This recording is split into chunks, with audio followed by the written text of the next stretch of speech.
comparisons, but we're doing something a little bit different today. So normally we've got the beer of the week, and I sit down, I tell you a little bit about the brewery, I tell you a little bit about the beer, I tell you a little bit about the style. But this week we're going to do something really fun. This week we got some really special guests and some really special beers.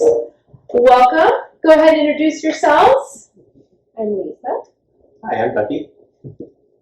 I'm Nate. So Nate's my guy from Lost Abbey. Lisa and Ducky are two of my favorite regulars, and they mentioned they have been holding on to the coveted Duck Duck Goose for a little while, and I said, well, why don't we open it up and see what we have here? So we have a 2013 that we're going to be tasting and a 2016. I also have right here a 2022, which we're not going to be tasting because it's not quite ready yet. All of these are bottle conditioned, meaning they are still working their magic inside that bottle, so that guy's not going to be ready to drink till next year.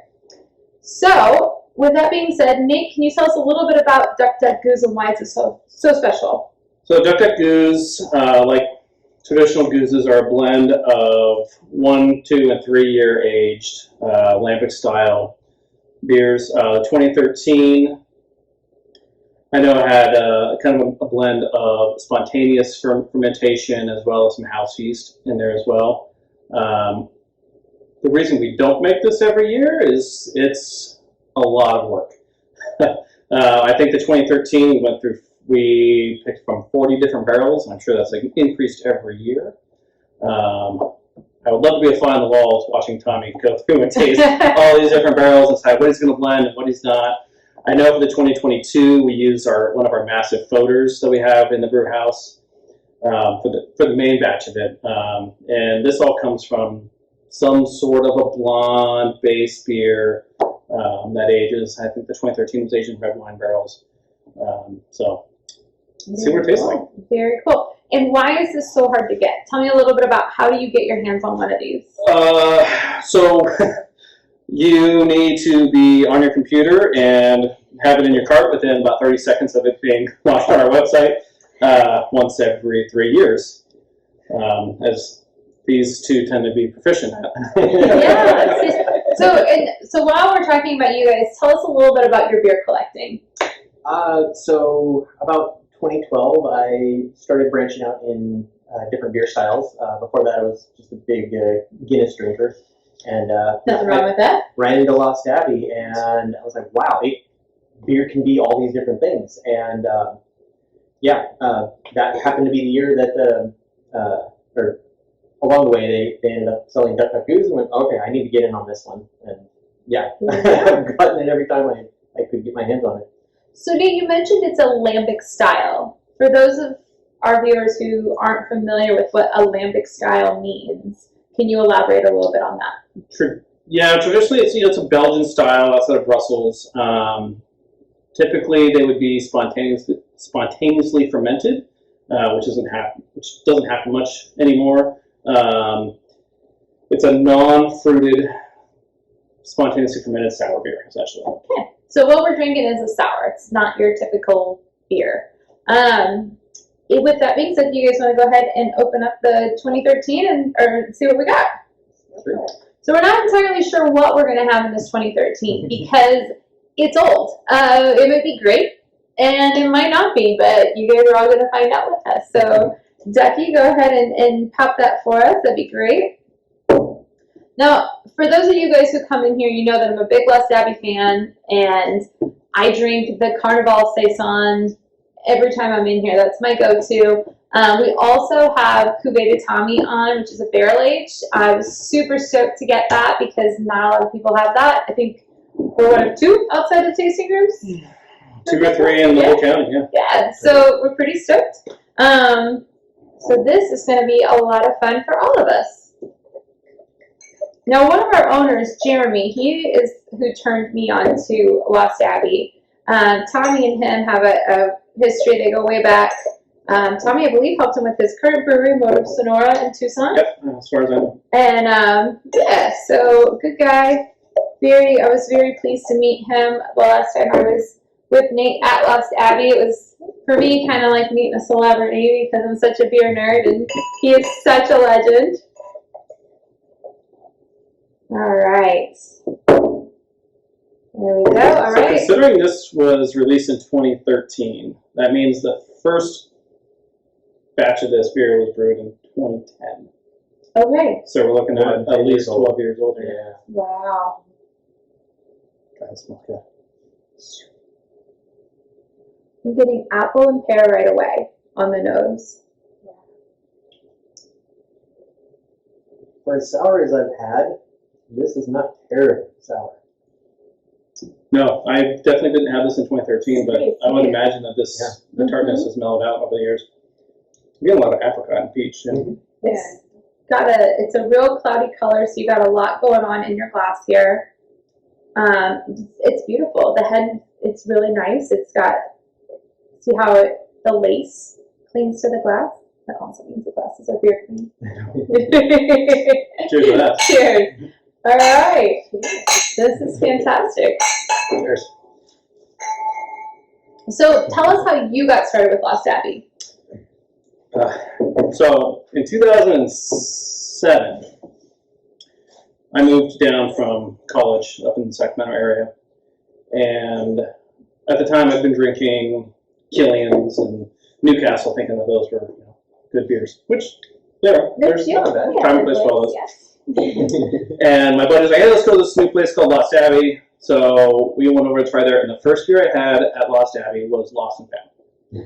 And I said, holy shit, this is what craft beer tastes like. It's a big beer. And I haven't turned back since. I was in the craft beer industry for 12 years after that, until, fate would happen. I ended up getting laid off from one job and just emailed Lost Abbey. I was like, hey, I don't know if you're hiring, or if you are, what you're hiring for, but this is who I am. This is why I want to work for Lost Abbey. And they wrote back and said, hey, we're hiring for a sales position if you're interested. I said, hell yeah, I'm interested.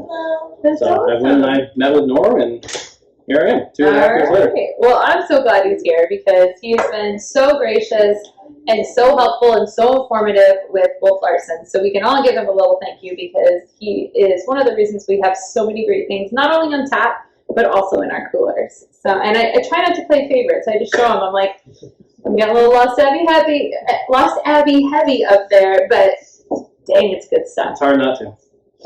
Yeah. It's hard when there's so many good beers coming out of Lost Abbey. Yes. Mhm. Yes. Yeah, and Lost Abbey is really known for their Belgians and their French styles. So, which is why I love the Saison. I don't know if any of you guys haven't seen my video that I did on the Saison, go back and watch it. It's just a quick 2 minutes about what is a Saison, what we're tasting in that particular Saison. Saisons can be done really, really well, or they can be done really, really bad. There's not a lot of in between. Yeah. So Yeah, it's either right or it's not. it's right or it's not. I will say though, my other favorite Saison that's coming out right now, I love Impressionist from Resident. That is delicious. We have bottles of it in our cooler right now. I had it. Oh my gosh, it is Chardonnay barrel aged, and they've added pear, orange blossom honey, and ginger, and it's delightful, absolutely delightful. So, all right, I am going to get us some clean glasses, so that we can go ahead and open up the 2016, so we can kind of do side by sides on those and see which way. Okay, we are back with clean glasses. While I was getting the glasses, we were all kind of mentioning that as the 2013 opens up, we're getting more mango out of it, a little bit of apple cider in it. It's not a super blast of vinegar. It's just right. It's really just keeps getting better the more it opens up. So let's try this guy. Do you know anything about what they did in 2016 with this sucker? I sure don't. It's I set okay. this up before my time. I I mean, think they brewed 3 batches, a year apart each, and then blended them. so it's not even brewed done that way. It's more of Really? we'll brew some batches, throw them in the barrels, and then after when it's time for Duck Duck, maybe some of them are set aside, especially for this beer. Maybe some of them weren't, and Tommy will just go through and taste. Decide, all right, I want some of this barrel, some of this barrel, some of that barrel, blend them all in one. So I don't think that they're all necessarily set aside as these are going to be Duck Duck, but these could potentially be Duck Duck. It could also be one of the other No, wild airs Do you with want a 200 little bit barrels. of Oh, this yeah. and that so you can take some surveys, right? This is just a sour blonde we have this year. Well, that's cool. So if he's pulling from different barrels every year, then no 2 years will ever be alike. Correct. Yeah. So it's all very unique. Very good. So I mean, I'm just super impressed with the fact that 2013, when we just had a beer that was essentially brewed 12 years ago, and it was incredible. Absolutely incredible. That's pretty around the time I'm kidding more. That's crazy. Yeah, immediately you see a color difference. This is a little bit lighter. This has more of like the brown apple cider notes to it. What are we smelling on the nose? A lot less on the nose. A lot less to offer. Yeah, it actually, Just kind of surprising. yeah. Because the Well, a volatile little will more be pear, right I feel there. like. It's more mild. I'm getting a little more funk, like almost like a More of a charm. like some Stilton. Stilton. It's funky. Horse blanket. I will say, yeah, I do like the smell of the 2013 better than the 2016. A little sharper. A lot more lemon. Yeah.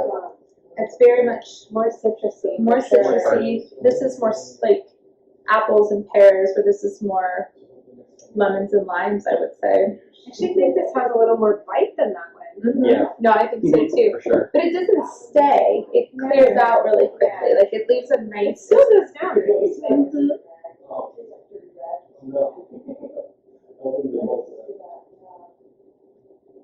Still an excellent beer. Oh, it's delicious. Yeah. So a lot of like apricot and kumquat and those kinds of fruits. Almost like a gooseberry. That's perfect. I don't know what a gooseberry is. A goose- but yeah. The schnozberries taste like schnozberries. No, I do. Gooseberries are tart. I mean, to me, that's what I'm getting. But I think you nailed it with the kumquat. I think The little quaddie? Yeah. it's a bit quaddy. Especially like There's kumquat tree in the kumquat skin, backyard, too. so yeah. It's even that Like smell acidity when you they get, break yeah. open. Yeah, it smells just like it. It's really nice. It's really, really smooth. It doesn't hit you in the back of the throat like some of the sours will. Oh no. You know, Yeah. it clears off really smoothly. I feel like the 2013 is making the 2016 makes the 2013 taste so much sweeter. No, I agree with For you. sure. Yeah, Yeah. it's almost like more, almost cidery Yeah. than as opposed to this guy. I mean, they're both delicious, but they're so completely different. I cannot believe it. I'm super excited to try the 22 when we age it a little bit. Of course, I don't know. Now we may wait 10 years, so see you in 10, gang. It's amazing how different they all are. It's 3 years difference, but I mean they're closer to each other than they are to this one. Yeah, that's true. By a lot. We're missing a 2019. Any of y'all have a 2019 out there, hit us up. We'd love to try it. Ideally, I mean, with the blending process, the idea with these is that they're supposed to be pretty much the same beer every time. You know, that pulling from different barrels is supposed to, you know, equalize that, so you're not getting any kind of offshoots. So, I mean, the difference is really just the aging. Yeah. That's what I was figuring. I mean, this is lemonade to me. Like, it's clean, it's refreshing, it's bright. I think the 2016 is a lot brighter. I can't say that one is better than the other because they're just so different. They're just pulling such different flavors. In my Yeah, the opinion. 2013 is a lot sweeter compared. Yeah, Oh yes. yeah, it is. It's more like a cider. I expected the opposite.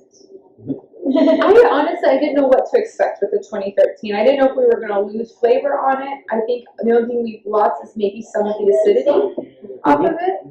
You know? Yeah, city is definitely giving way to more like tropical fruit. 2016 is definitely a little more refreshing. Yeah. It's the quaddiness of it.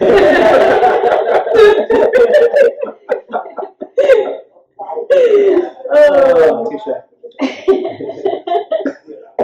I'll not shoot this out my nose. If you did, you'd have to leave that video. I would. There's some things you just can't edit out. I'm going to be looking for quality refreshments. Yeah, everywhere. this is our the summer of 2022, the summer of quaddiness.